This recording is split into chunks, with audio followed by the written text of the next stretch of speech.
What obscure black market existed at your school? TI 8285 calculator games. I wrote and sold Snake, Pac-Man, Unfishing, Keep Hook Away from Fish, and Scorched Earth. In an awesome algebra program that faked a MEM cleared screen. Then you enter the problem, and it outputs the answer. Hopefully formate, integer, matrix, graph, etc. Solve for every chapter of our algebra book edit. Gold. Wow, thanks. There was a fad at my middle school. Pencil fighting. You'd hold your pencil horizontally, and your opponent would try to snap it with his own. Then you'd switch. Winner broke the other guy's pencil first. This led to a thriving trade in pencils that were slightly thicker, stronger, or heavier than normal. Eventually, one kid was caught using a pencil where he'd somehow had the center hollowed out and replaced the lead with a steel rod. After that, the integrity of the sport was tarnished, and it never really recovered.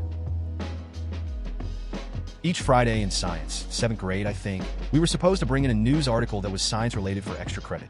My mom always cut out extras for me in case I lost them. I sold the extras to the kids with low grades, ranging anywhere from $1 to $5, depending on the length of the article. I bought my mom a really nice Mother's Day present with the money too. Edit. Obligatory, thanks for the gold. Edit. Also, if anyone needs some good comments worthy of gilding, I may know someone who can hook you up with some extras, but it'll cost you a winky face. Me and my friend bought a kettle, tea, and milk in college because the tea from the canteen was expensive and tastes like shit. We started to sell it, undercutting the school canteen. Some teachers caught wind of this and started coming to us Oswell, as the students as our common room. The hub was closer to the staff room than the canteen. The hub tea locker was born. We made decent money for around 6 months until we got closed down. TLDR sold black market tea in college. Does it get more English than that? Son, I hate to break it to you, but rebelling against unfavorable tea-based regulations is an American's game. My Spanish teacher in high school would sell Mexican candy in class, and all his students would keep it on the down low cause of the admins found out they would tell him to stop. Though I think they knew cause, how else could you explain an entire class coming out with watermelon lollipops covered in delicious spicy Lucas?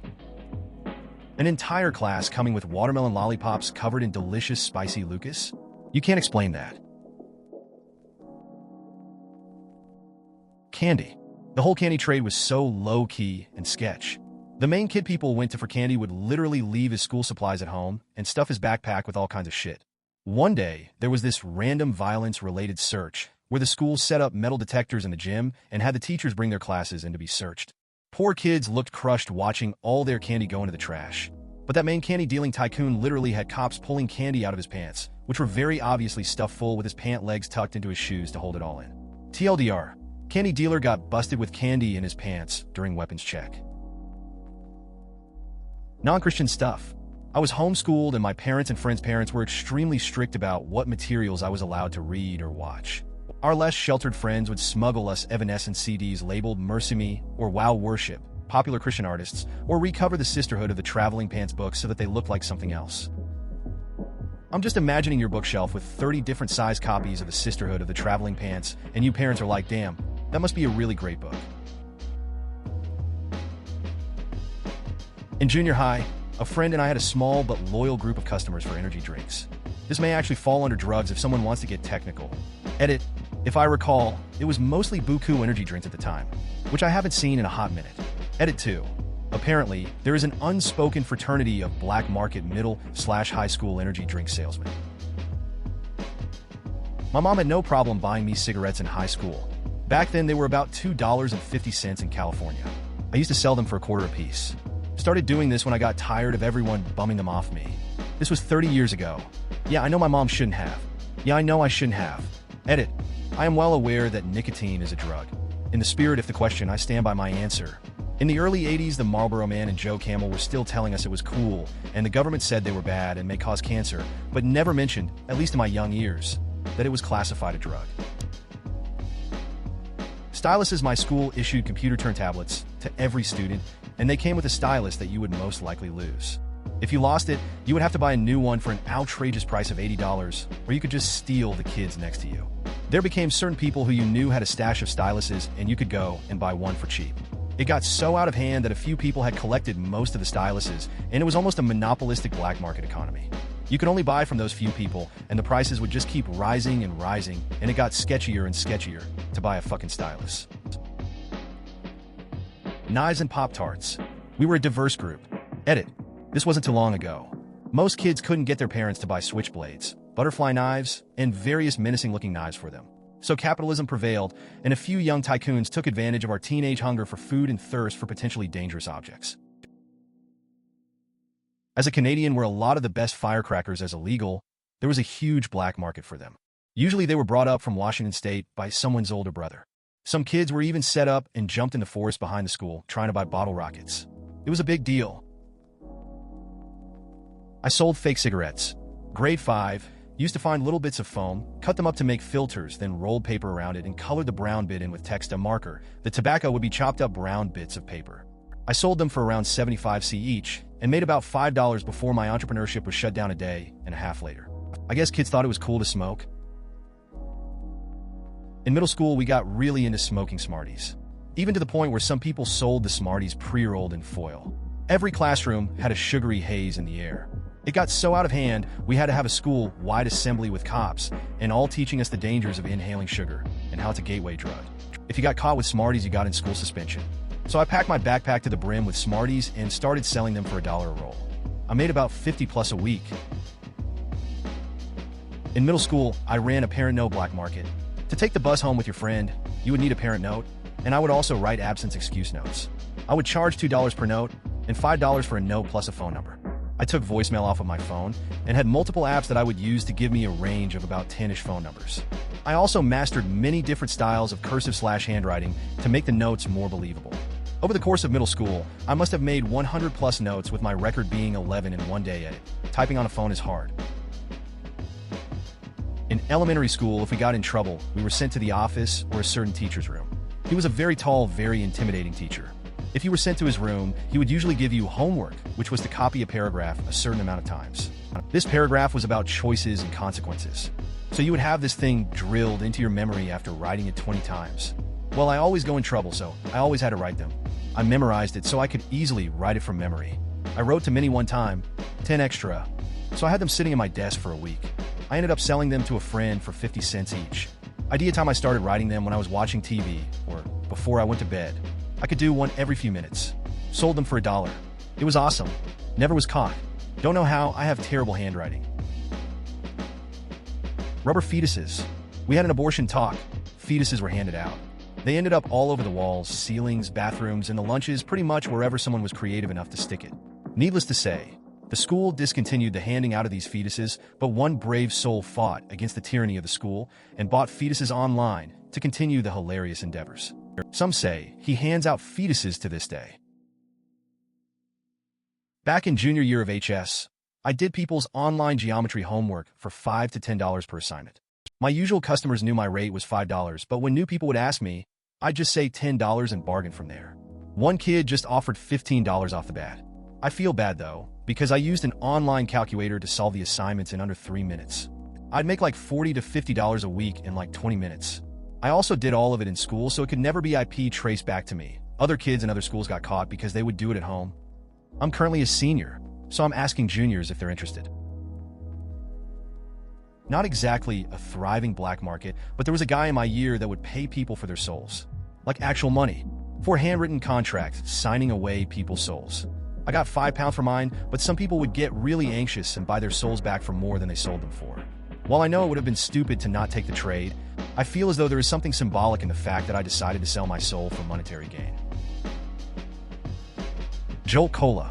According to, I don't know, somebody, it had like 7 whole caffeines more than Mountain DW or something. It wasn't available at the local grocery, so the same rumors insisted it was banned and illegal. OMG. I bought it at the Piggly Wiggly on the other side of town and sold it for about double cost. When I was a kid, I lived next to a paintball course. They weren't open every day, so I frequently snuck over and filled large grocery bags full of unexploded paintballs. I then proceeded to sell them on the playground for 10 cents each. As you can imagine, they were promptly thrown against the school walls in gloriously colorful explosions. I eventually got caught, and my operation was shut down, but it was glorious underground paint economy while it lasted. Games were freely shared, but in pre-cal I started writing programs to do all the homework problems.